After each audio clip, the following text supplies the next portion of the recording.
I woke up to the sound of diesel engines and reversing beeps at 6 in the morning on a Saturday, which was never a good sign in my quiet neighborhood in Rapid City, South Dakota. I stumbled to the window of my bedroom, still half asleep, and saw 3 massive dump trucks backing into the empty lot adjacent to my property. My name is Fletcher Kowalski, and I had purchased this 4-acre parcel specifically because it gave me breathing room from the Pine Ridge Homeowners Association that governed the rest of the subdivision. My house sat on 2 acres, with the remaining 2 acres sitting vacant but still part of my property, separated only by my gravel driveway. I had plans for that land eventually, maybe a workshop or a rental cabin, but for now it was just prairie grass and a few cottonwood trees. The trucks kept coming. I counted 7 by the time I had my coffee in hand, and they were all dumping snow. Not just a little snow, but massive piles of the stuff, gray and dirty from sitting on streets and parking lots. The kind of snow that gets pushed aside by plows and accumulates in commercial lots until it becomes a problem. This was clearly the HOA's snow removal operation in full swing, and they were dumping it all on what they apparently thought was vacant land. I threw on jeans and a flannel shirt, stepped into my boots, and walked outside. The February air bit at my face, but I was more focused on the woman standing near a white Lexus SUV, clipboard in hand, directing traffic like she was coordinating a military operation. Her blonde hair was pulled back in a severe ponytail, and she wore a puffy North Face jacket that probably cost more than my monthly mortgage payment. I recognized her immediately as Brenda Morrison, the HOA president, and a woman who had made it her life's mission to enforce every petty rule in the association's bylaws. "Morning," I called out as I approached, keeping my tone neutral. "What's going on here?" Brenda looked up from her clipboard with the expression of someone who had just been interrupted during very important work. "Good morning, Fletcher. We're establishing the HOA's snow depot for the season. The commercial lot we normally use increased their fees by 40%, so the board voted to utilize this vacant land instead." "This isn't vacant land," I said, keeping my voice steady. "This is my property, all 4 acres. Her eyes narrowed slightly. "That's not possible. This lot isn't part of your residence. It's clearly separate. Separate, but still mine. I can show you the property survey if you want. My parcel runs from the street all the way back to that fence line." I pointed to the old barbed wire fence about 300 feet back that marked the rear boundary. Brenda's expression shifted from annoyed to dismissive. "I have the plat maps from the county, and this area is designated as common space for snow removal purposes." "Then your plat maps are wrong, or you're reading them wrong. This is private property, my private property." Another dump truck rumbled past us, adding its load to the growing mountain of snow. The pile was already 15 feet high and spreading across a good third of my vacant lot. Brenda waved the truck through without even acknowledging my statement. "I'll have our attorney review the situation," she said, her tone suggesting the conversation was over. "In the meantime, we have a contract with these haulers, and they need to finish the job today. We can sort out any property disputes next week." I stood there watching truck after truck dump snow on my land, and something occurred to me. If Brenda wanted to believe this was a dispute that needed sorting out, I could play along. More importantly, if they were going to use my land without permission, they were going to pay for it. I had worked in property management for 12 years before starting my own consulting business, and I knew exactly what my options were.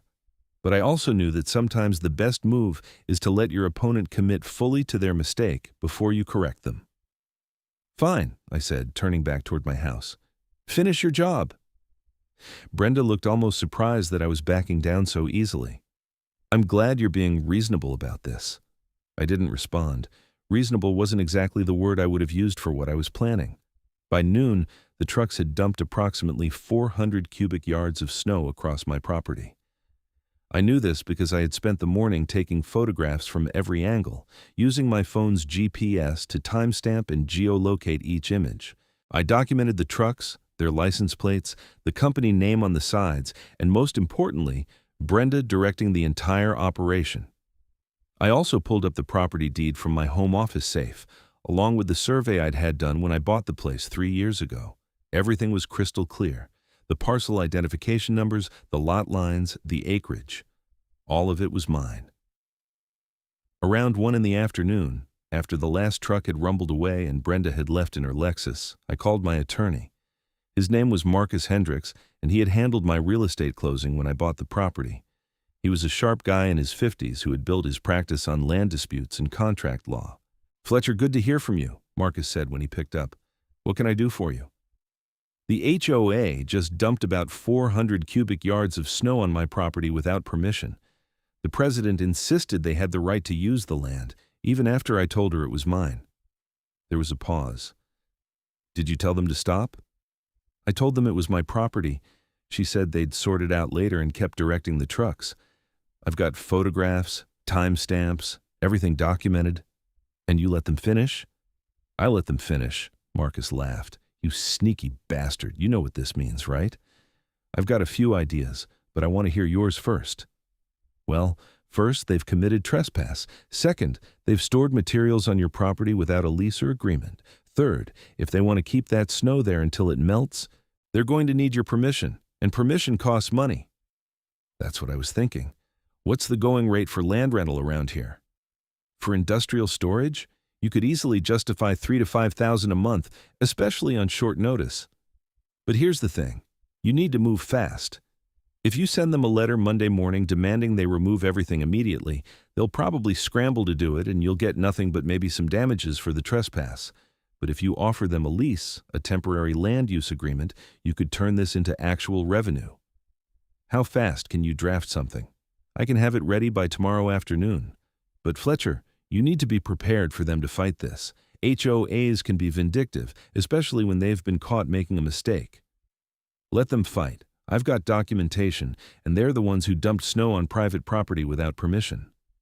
We talked for another 20 minutes, working out the details. Marcus would draft a letter notifying the HOA of their trespass, along with a proposed temporary land use agreement. The terms would be simple: $5,000 per month for the right to store snow on my property with a 3-month minimum. If they refused, they would have 72 hours to remove all materials from my land, and I would seek damages for the trespass. Sunday was quiet. I spent the day working on my laptop, catching up on consulting work for a property management company in Sioux Falls. Every few hours, I would look out the window at the massive pile of dirty snow sitting on my land. It was strangely satisfying, knowing that my problem was about to become Brenda Morrison's problem. Monday morning, Marcus emailed me the documents. The letter was professional and direct, outlining the trespass, providing evidence of my ownership, and offering the lease agreement as a solution. The lease itself was 2 pages, clearly stating the terms, the monthly fee, and the minimum 3-month commitment. Marcus had also included language about liability, making it clear that the HOA would be responsible for any environmental damage caused by the snowmelt off. I printed 3 copies of everything, put 1 set in an envelope, and drove to the HOA office. The Pine Ridge HOA operated out of a small office building near the main entrance of the subdivision. It was a beige brick building that also housed a real estate agency and a dental practice. The HOA occupied Suite C, and when I walked in, I found a young woman at the front desk who looked like she'd rather be anywhere else. "Hi," I said, giving her my friendliest smile. "I need to deliver this to Brenda Morrison. Is she in?" "She's in a meeting," the receptionist said, barely looking up from her phone. "I can leave it on her desk." "This is a legal notice regarding property trespass. I need to hand-deliver it and get a signature confirming receipt." That got her attention. She looked up, eyes widening slightly. Let me check if she can be interrupted." She disappeared through a door behind her desk, and I heard muffled voices. A moment later, Brenda emerged wearing a crisp business suit and an expression of irritation. "Fletcher, what is this about? I'm in the middle of a board meeting." "I'm delivering formal notice of trespass and a proposed lease agreement." I held out the envelope. "You used my property for snow storage without permission. These documents outline your options moving forward." Brenda took the envelope like it might contain anthrax. "This is absurd. Our attorney confirmed that the land is available for common use." "Then your attorney is wrong. Everything you need is in there, including copies of my deed and property survey. You have 72 hours to either sign the lease agreement or remove all materials from my property." "We're not paying you anything. This is a frivolous attempt to extort money from the HOA." It's not extortion to charge rent for use of private property. But if you'd rather remove 400 cubic yards of snow in the next 3 days, that's your choice. Just know that if it's not gone by Thursday at 5 p.m., I'll be seeking damages in court." I turned and walked out before she could respond. As I drove home, my phone started ringing.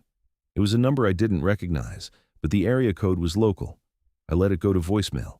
By the time I got home, I had 3 more missed calls from different numbers. The voicemail started coming in. The first was from someone named Gerald Pritchard, identifying himself as the HOA's attorney. His message was curt and professional, asking me to call him back to discuss the situation.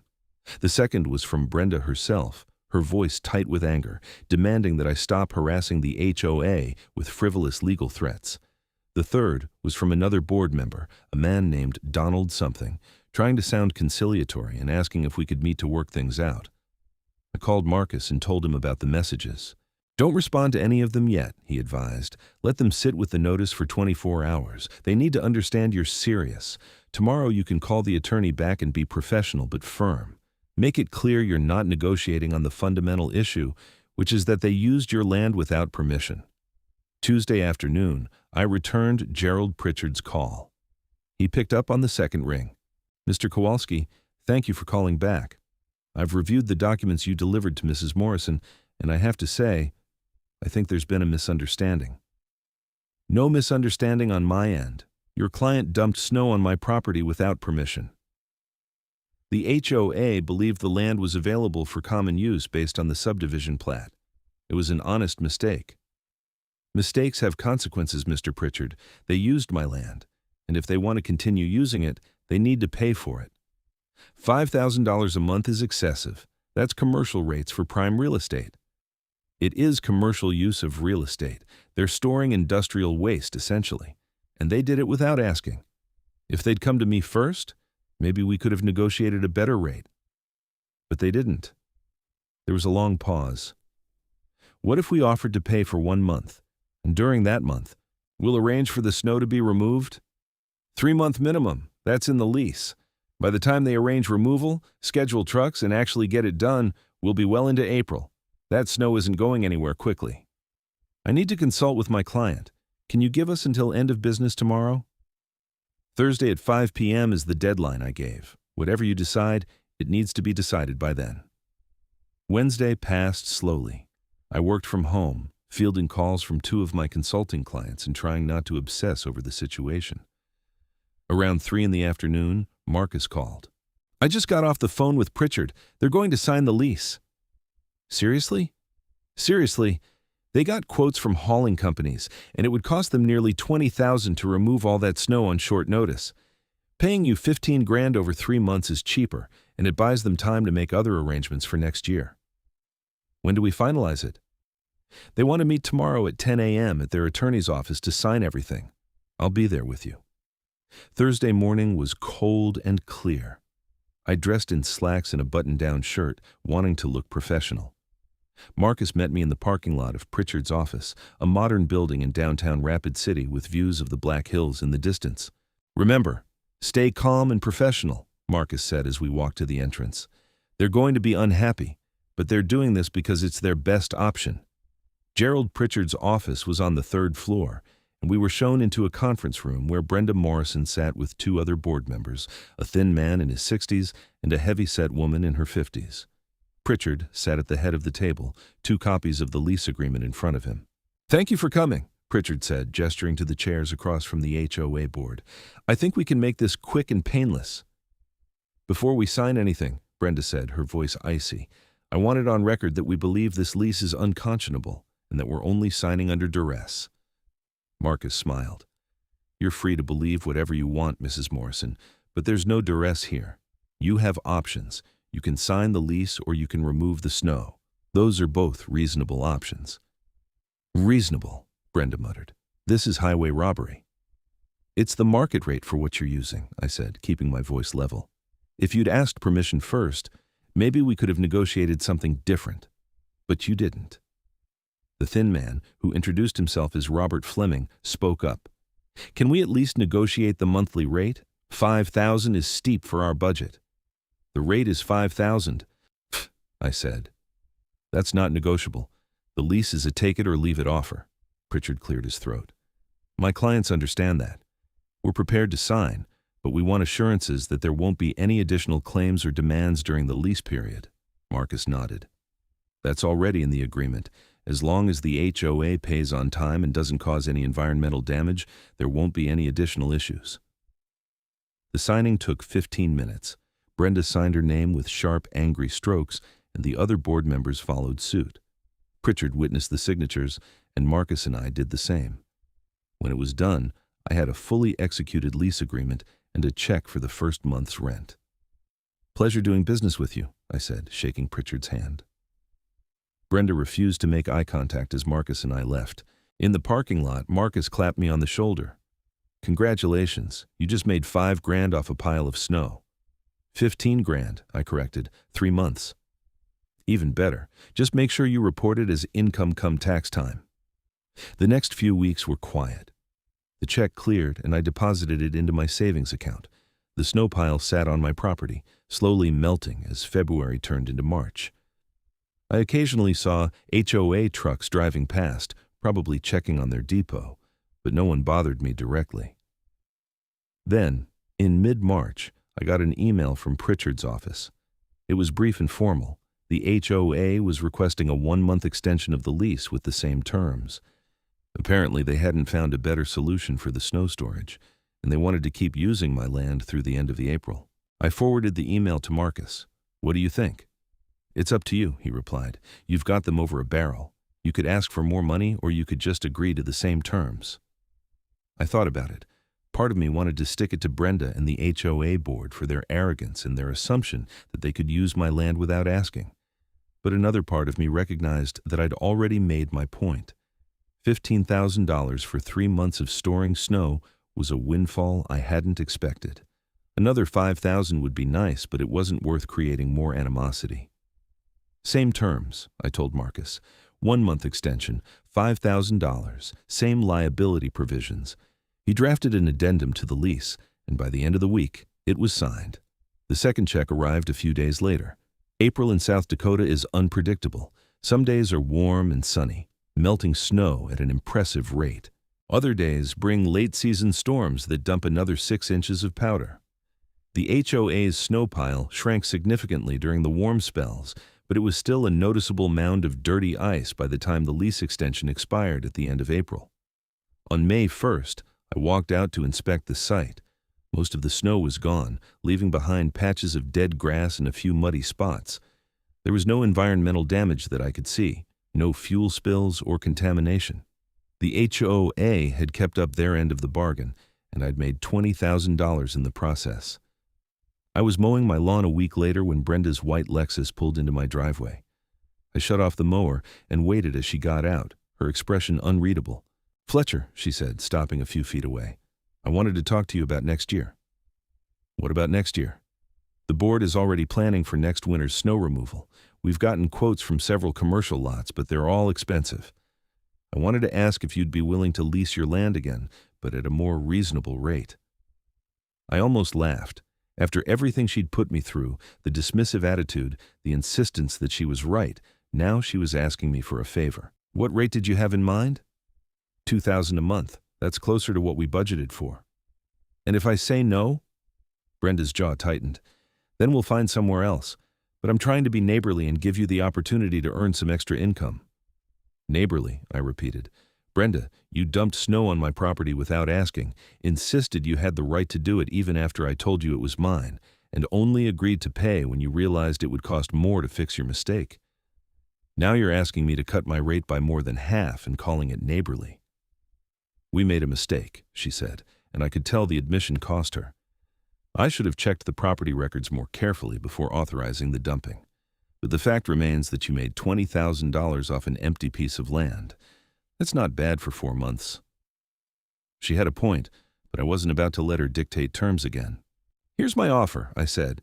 $4,000 a month, November through April. 6 months guaranteed, paid at the beginning of the season.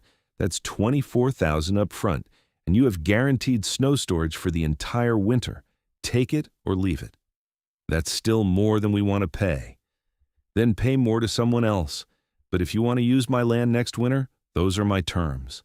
And Brenda, if you ever dump anything on my property without permission again, I'll sue you and the HOA for every penny you've got. Understood?" She stared at me for a long moment, then nodded curtly. "I'll take it to the board." 3 weeks later, I received a formal letter from the HOA, signed by all 5 board members, accepting my terms for the next winter season. The letter included a detailed agreement outlining the same liability provisions, along with a schedule for the upfront payment to be made by October 31st. Summer passed quickly. I spent my time consulting for property management companies across the Midwest, traveling occasionally but mostly working from home. The vacant portion of my property grew wild with prairie grass and wildflowers, and I thought about what I might do with it eventually. A workshop was still appealing, but so was the idea of just leaving it natural, a buffer between me and the subdivision. In late October, right on schedule, I received a check for $24,000 from the Pine Ridge Homeowners Association. I deposited it, paid Marcus his fee for handling the lease renewal, and set aside a chunk for taxes. The rest went into savings. The first snow of the season came in mid-November, just a dusting that melted by noon.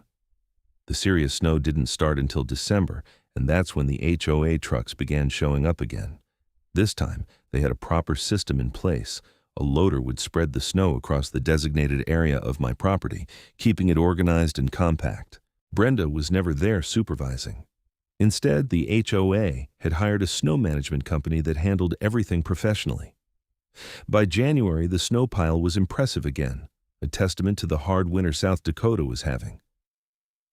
I watched it from my kitchen window while drinking coffee, thinking about how a moment of the HOA's arrogance had turned into a steady income stream. It wasn't enough to quit my consulting work, but it was a nice supplement, and it gave me options. One afternoon in late January, I was working at my desk when I heard a knock at the door. I opened it to find Robert Fleming, the thin board member who had been at the lease signing the previous year. He looked uncomfortable, shifting his weight from foot to foot. "Mr. Kowalski, I hope I'm not interrupting. I wanted to talk to you about something." "Come in," I said, stepping aside. "Can I get you some coffee?" "That'd be great, thanks." We sat in my living room, and Robert wrapped his hands around the coffee mug like he was trying to warm them.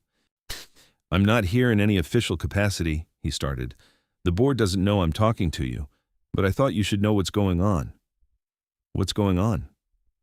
"Brenda's furious about the lease. She's been that way since last year, but it's gotten worse. She's convinced that you took advantage of the HOA, and she's been looking for ways to retaliate." "Retaliate how?" "Stupid stuff, mostly. She wanted to fine you for having grass that was too long, but your property isn't part of the HOA, so that went nowhere. She tried to claim your gravel driveway was an eyesore and get the county involved, but they laughed her off. Last week she floated the idea of canceling the lease and finding somewhere else to put the snow, even though we've already paid you for the season. She can't cancel the lease. It's a binding contract. I know that, and the rest of the board knows that, but Brenda doesn't care. She's embarrassed and she's angry, and she's determined to make you pay somehow. I took a sip of coffee, thinking, why are you telling me this? Because you've been fair with us. Yeah, the lease is expensive, but it's not unreasonable given what you could have done. You could have sued us for damages, made this a huge legal mess. Instead, you offered a solution, and we took it. Brenda's making this personal when it doesn't need to be. I appreciate the warning. Robert set down his mug and stood. Just watch your back. I've been on this board for 6 years, and I've never seen her this fixated on someone. After he left, I called Marcus and filled him in. Document everything, he advised. If she tries anything, you'll want evidence. And make sure your property taxes are up to date, your vehicles are registered, everything is squeaky clean. People like Brenda will look for any angle to cause trouble. I spent the next week making sure everything was in order. My property taxes were current, my truck registration was up to date, my home insurance was paid. I even checked the zoning regulations to make sure there were no violations on my property. Everything was clean. February arrived with a massive blizzard that dumped 2 feet of snow across Rapid City. The HOA's snow removal crews worked overtime, and my property became the dumping ground for half the subdivision. The pile grew to 20 feet high, a small mountain of white and gray that dominated the landscape. It was during the storm's aftermath that Brenda made her move. I was clearing my own driveway when a county inspector's truck pulled up. The man who got out was in his 40s, wearing a thick coat and carrying a clipboard. "Fletcher Kowalski?" he asked. That's me. "I'm Dale Patterson, environmental inspector for Pennington County. I got a complaint about potential contamination on your property from snow dumping. Mind if I take a look?" "Not at all. What kind of contamination?" The complaint alleged that road salt and chemical runoff from the snow might be leaching into groundwater. It's probably nothing, but I have to check it out. I led him to the snow pile, and he walked around it, taking notes and occasionally kneeling to examine the ground. After about 20 minutes, he came back to where I was standing. "Everything looks fine," he said. "The snow is being stored on a relatively flat area with good drainage, and I don't see any evidence of contamination. Whoever filed the complaint was either misinformed or had an ulterior motive."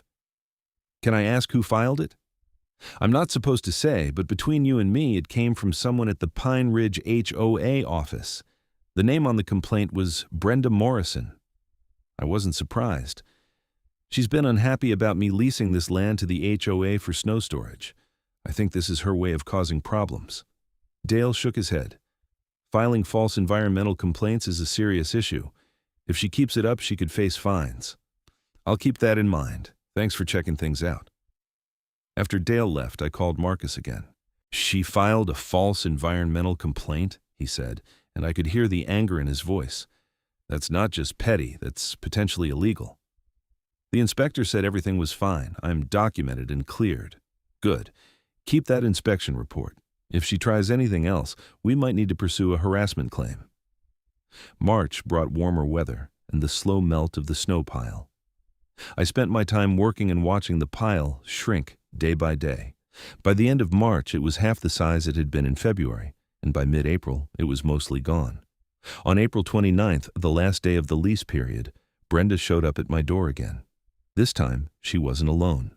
She had brought another board member, the heavy-set woman from the previous year's signing, and a man I didn't recognize.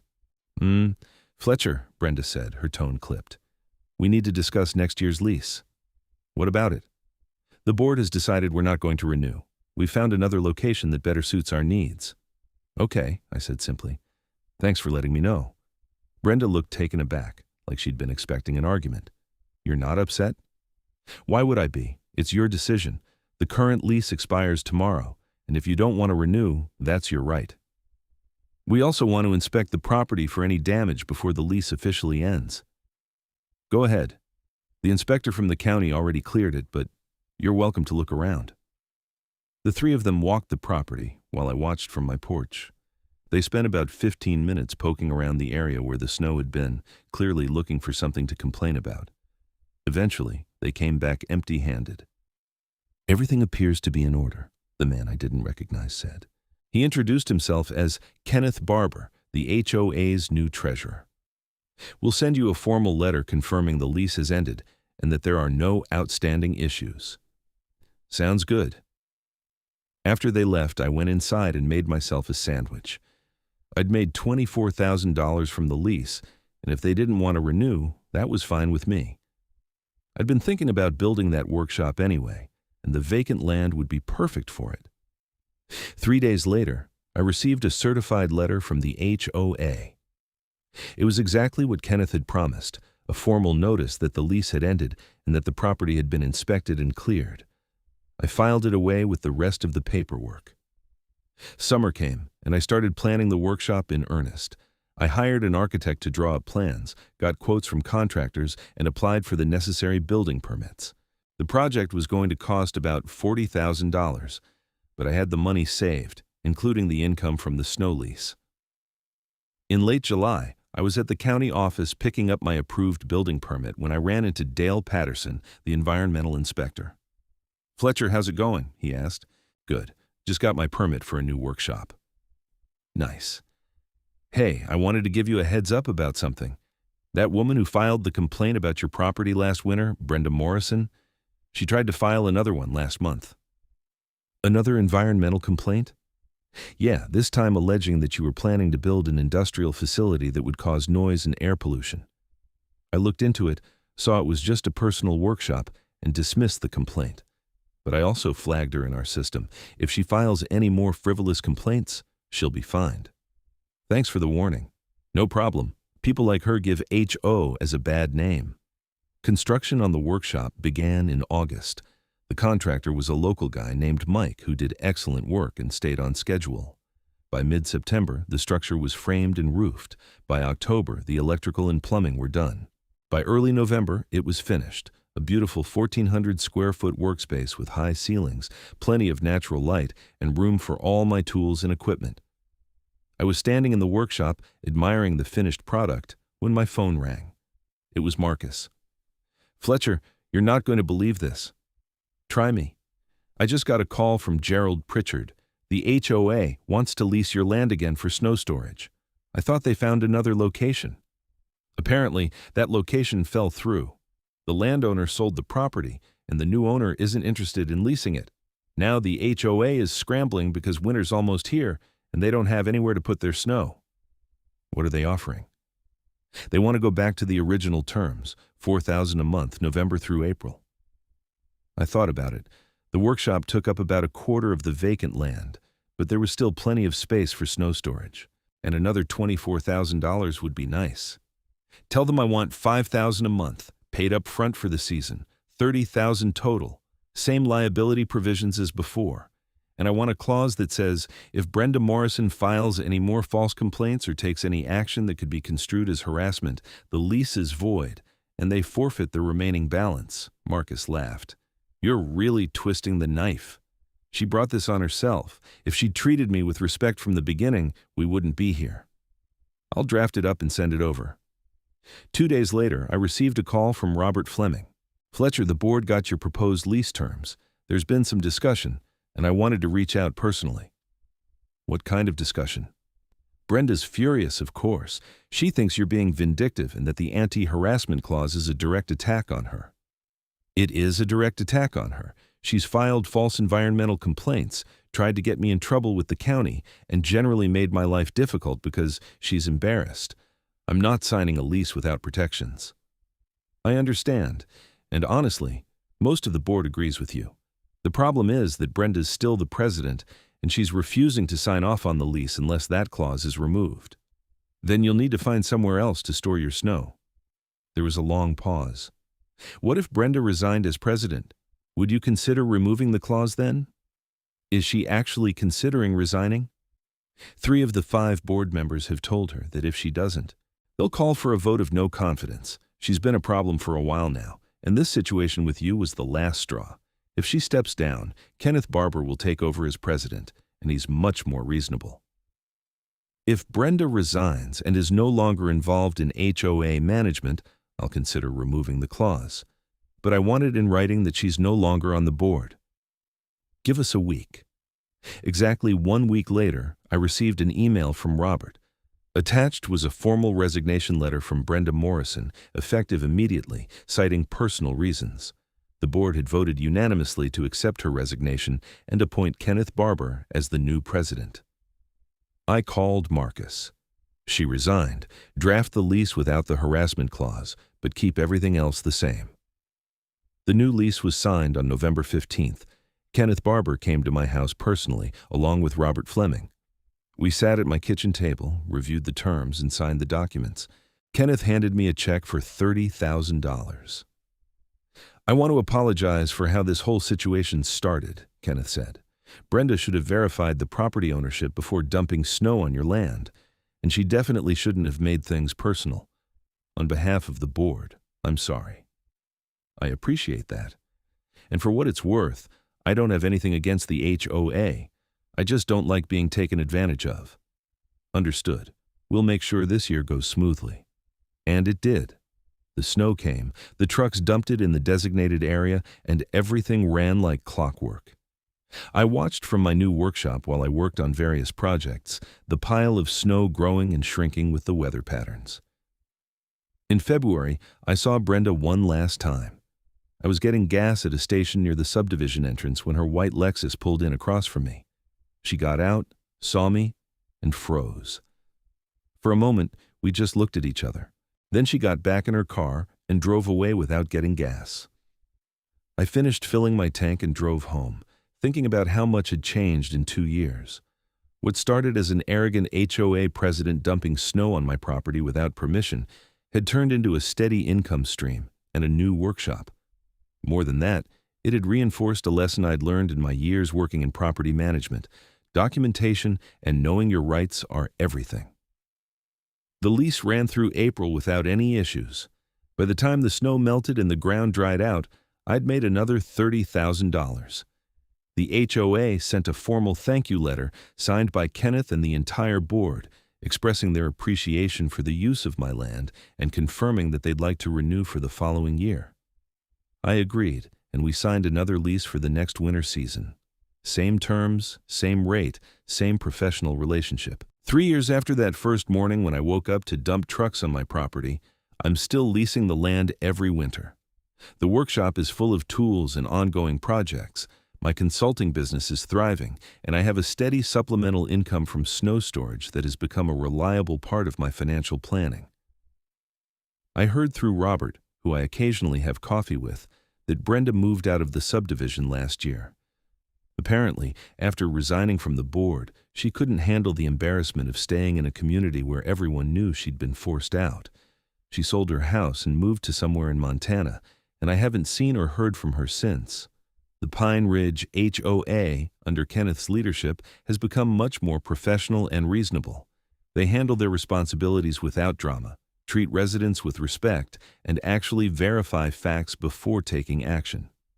It's amazing what a difference competent leadership makes. As for me, I'm exactly where I want to be. I have my space, my privacy, and a nice chunk of land that earns money every winter while sitting vacant most of the year.